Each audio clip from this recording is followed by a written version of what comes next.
आइए बच्चों, आज हम हिंदी प्रश्न बैंक में दिए गए कुछ महत्वपूर्ण गद्यांशों की संदर्भ प्रसंग सहित व्याख्या कैसे करनी है ये सीखेंगे। पहला जो गद्यांश है वो है दोनों दिन भर जोते जाते डंडे खाते अड़ते। यहाँ से शुरू होकर कहाँ पर ख़त्म है? आँखों में रोम रोम में विद्रोह भरा हुआ था, इस लाइन पे ख़त्म है। इन 3-4 लाइनों को हम संदर्भ कैसे लिखेंगे? इनका संदर्भ में लिखेंगे कि ये किस पाठ से ली गई है, किस किताब से ली गई है, इसके लेखक कौन है, ये सब संदर्भ में आएगा। तो अब मैं संदर्भ बोलती हूँ। प्रस्तुत गद्यांश हमारी पाठ्य पुस्तक क्षितिज भाग 1 में संकलित पाठ 2 बैलों की कथा से लिया गया है। इसके लेखक मुंशी प्रेमचंद है। उसके बाद हम लिखेंगे प्रसंग। तो प्रसंग में हमें क्या लिखना होता है कि जो लाइनें दी है इनमें किस बात का वर्णन किया गया है वो प्रसंग में आएगा। तो हम इस लाइनों के प्रसंग में लिखेंगे, यहाँ झूरी ने अपने व्यवहार से उत्पन्न विद्रोह की भावना के बीच भैरों की लड़की की स्नेह भावना का भी वर्णन किया है।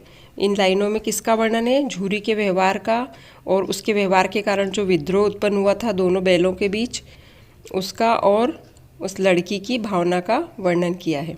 अब हम इसकी व्याख्या करेंगे। व्याख्या मतलब उसका अच्छे से बड़ा चढ़ाकर अर्थ लिखना और समझाना। झूरी के साले गया ने दूसरी बार दोनों बैलों को झूरी के यहाँ लाकर अपने यहाँ काम कर पर लगा लिया। दोनों बैलों को पूरे दिन जोता जाता था, उन्हें मारा पीटा भी जाता था, और उसके कारण ज़्यादा मार खाने के कारण वो क्या हो गए थे? अड़ियल स्वभाव के हो गए थे।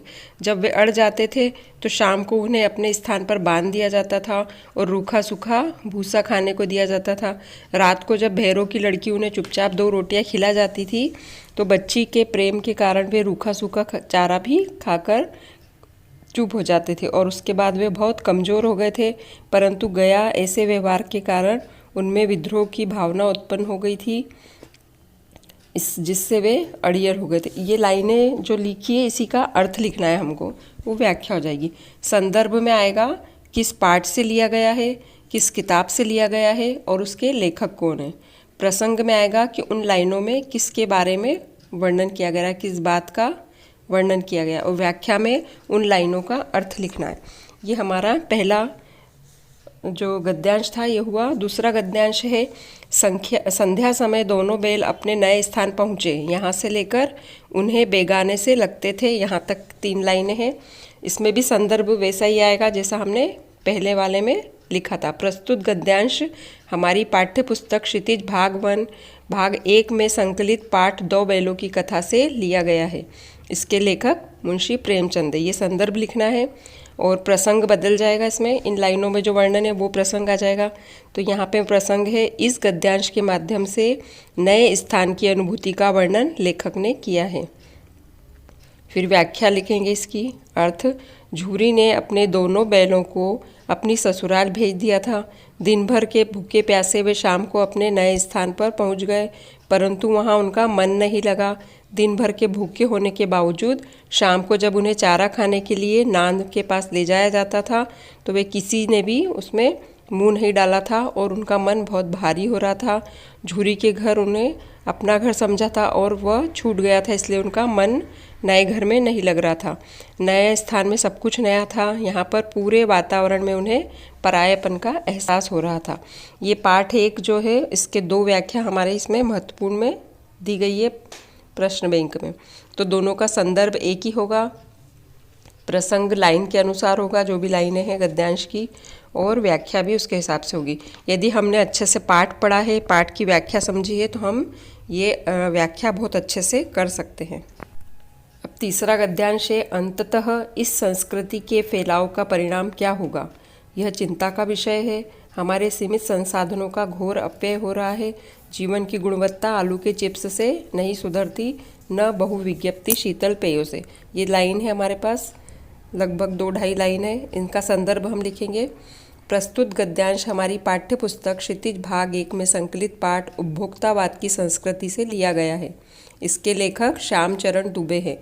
ये आप लोगों को पूरे पाठ, उनके लेखक, उनके नाम अच्छे से याद करने हैं, और पाठ को भी पढ़ लेना ताकि लाइनें किस पाठ से आई है ये हमें अच्छे से समझ में आ जाए। और जो इसमें प्रश्न बैंक में दिए गए हैं इसी में से पूरा आने की उम्मीद है, इसलिए इसी में से अच्छे से सारे गद्यांश को पढ़ के उनके लेखक और उनके पाठ का नाम अच्छे से कर लेना। उसके बाद आपको 2 नंबर तो इसी के मिल जाएंगे, एक संदर्भ का, एक प्रसंग का, और 2 नंबर व्याख्या के होते हैं। तो व्याख्या भी मन से कर सकते हैं यदि हमारा पाठ पढ़ा हुआ हो तो। अब इसमें है प्रसंग, लेखक अंधानुकरण की संस्कृति से चिंतित होते हुए कह रहे हैं। फिर व्याख्या में लिखेंगे, लेखक का मानना है कि विज्ञापन प्रसार तंत्र में एक सम्मोहन शक्ति है जिसके वशीकरण में हम फंस चुके हैं और हम अंधानुकरण की संस्कृति हमारे ऊपर हावी हो रही है। अंततः इस संस्कृति के फैलाव का हल हमें ढूंढना है और ये बहुत ही गंभीर चिंता का विषय है।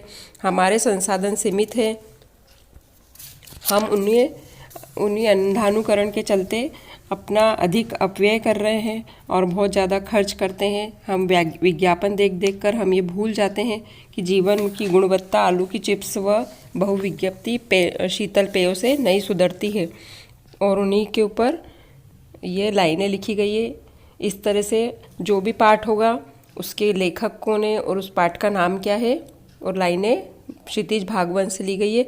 अगर कभी आपकी इसमें गद्यांश की लाइनें कृतिका से आती है तो आपको वहाँ पे कृतिका किताब का नाम लिखना है। इसमें सभी गद्यांश हमारी पाठ्य पुस्तक क्षितिज से ही लिए गए हैं। शायद एक कुत्ता एक मैना वाला पाठ भी है जिसमें हम कृतिका पाठ का लिखेंगे। ये आपको ध्यान से देख लेना अच्छे से। अब मैं आपको सिर्फ ये बता देती हूँ कि कौन सा गद्यांश किस पाठ से लिया गया है, ताकि आप खुद ही संदर्भ और प्रसंग लिखें और उसकी व्याख्या अच्छे से करें।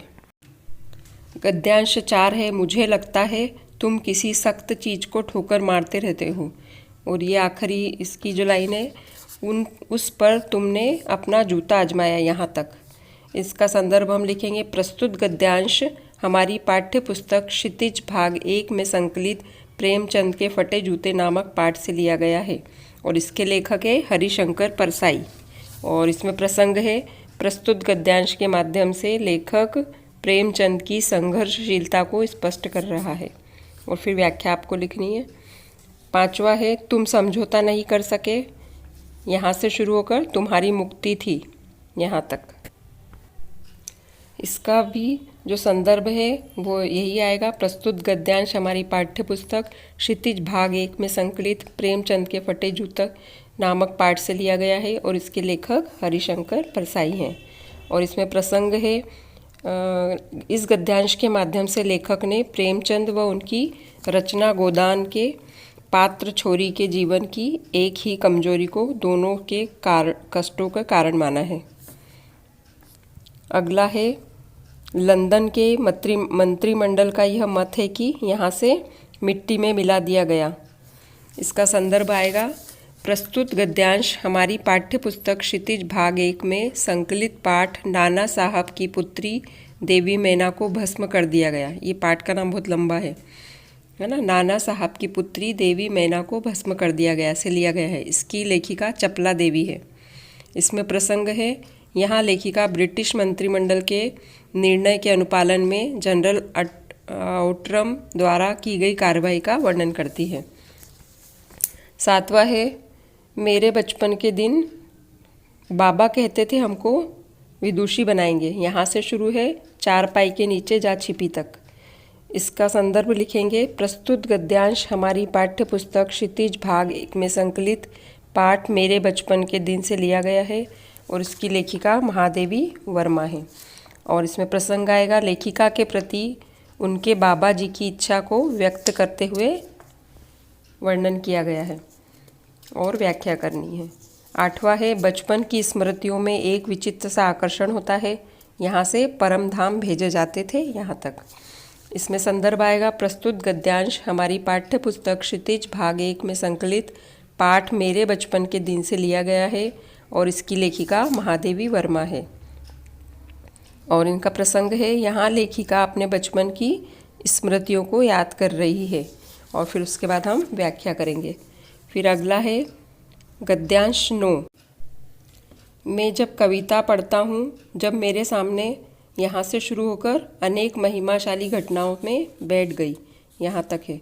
इसका संदर्भ लिखेंगे, प्रस्तुत गद्यांश हमारी पाठ्य पुस्तक कृतिका में संकलित पाठ कुत्ता और एक मैना से लिया गया है। इसके लेखक हजारी प्रसाद द्विवेदी है। और इसमें प्रसंग है कुत्ते की स्वामी भक्ति का वर्णन, और फिर हमें इसकी व्याख्या करनी है। अगला है, यह है 10वां, मैंने जब तक कौओं को सर्वव्यापी पक्षी समझ रखा था। यहाँ से फॉर मिसचिफ सेक यहाँ तक। इसका संदर्भ भी वही आएगा। प्रस्तुत गद्यांश हमारी पाठ्य पुस्तक कृतिका से संकलित पाठ कुत्ता और एक मैना से लिया गया है। इसके लेखक हजारी प्रसाद द्विवेदी है। और इसमें प्रसंग आएगा, यहाँ लेखक ने आधुनिक साहित्यकारों की तुलना कौओं से की है, और फिर हमें व्याख्या करनी है। तो सबको अच्छे से समझ में आया होगा कि ये 4 नंबर का प्रश्न है। 1 नंबर संदर्भ का है, 1 प्रसंग का है और 2 नंबर व्याख्या के हैं।